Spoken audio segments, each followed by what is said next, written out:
Now want to turn it over to Brian Renfroe, head of the Letter Carriers Union, President of Letter Carriers Union of California. Thank you. Good morning, Speaker Pelosi, Ranking Member Morelli. Thank you so much for the invitation. I will tongue-in-cheek correct Ranking Member Morelli that if you cannot tell by my accent, I am not the president of the California Letter Carriers. Sorry, national. I should have said national. I apologize. Yeah. No, I am very privileged to represent nearly 300,000 active and retired letter carriers that work for the United States Postal Service.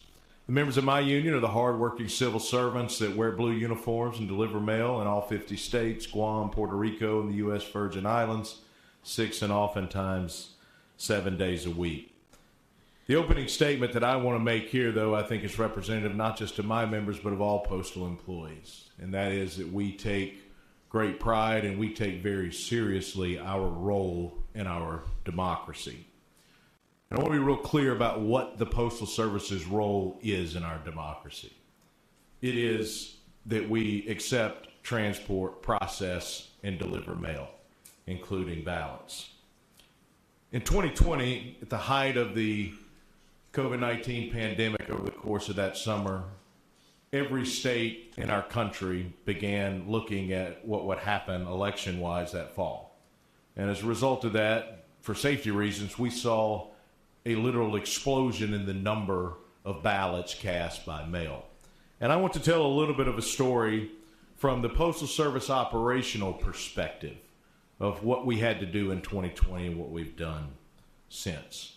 In 2020, we got together the unions that represent the employees, the management associations, and of course, Postal Service management, and developed a robust set of what we call extraordinary measures to ensure that we did our jobs of transporting, processing, and delivering mail, and that we did it in a way that met the needs of each state. As we all know, each state has slightly different processes in place.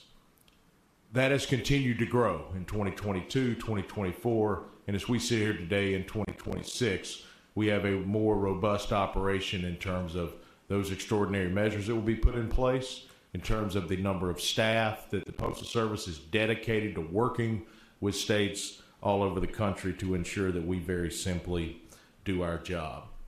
The legislation that's been discussed here this morning, as well as the executive order recently issued by President Trump, is an attempt from our perspective to take the Postal Service outside of its core mission and what it does best, and that's using our network. Operationally, we're not even sure how this could be done. And of course, the Postal Service is complying with the order for the time being as the legal challenges proceed. But it is very concerning to attempt to invoke a beloved agency that has always been free of any sort of partisan political activity that the American people trust to do something such as verify voter eligibility. I must point out, however, that there is some irony here, that the stated cause often of things like this executive order and the legislation that we've seen introduced is to make elections more secure. Elections in 2020, 2022, 2024, and we certainly expect in 2026 are more secure than any elections that have happened in the history of our country. In 2025, the Brookings Institution did a study and found that there was fraud in 4 out of every 10 million ballots received and cast by mail. And I can't help but point this one out, considering the circumstances we face today, that the Heritage Foundation maintains a database, and in that database, they have totaled 289 cases of fraudulent use of absentee ballots since 1982. Vote by mail has grown over the last several years. The processes that states use has continued to evolve. Safeguards have been put in place. Technology has been used. And as we sit here today, vote by mail in many states across this country, no better than the state we're sitting in here in California, is the most secure, the easiest way for people to cast their ballots. It gives more people the opportunity to participate in our democracy, and it utilizes our extremely valuable network that goes everywhere in this country 7 days a week. The most trusted federal employees. Certainly don't say that in any offense to any of you.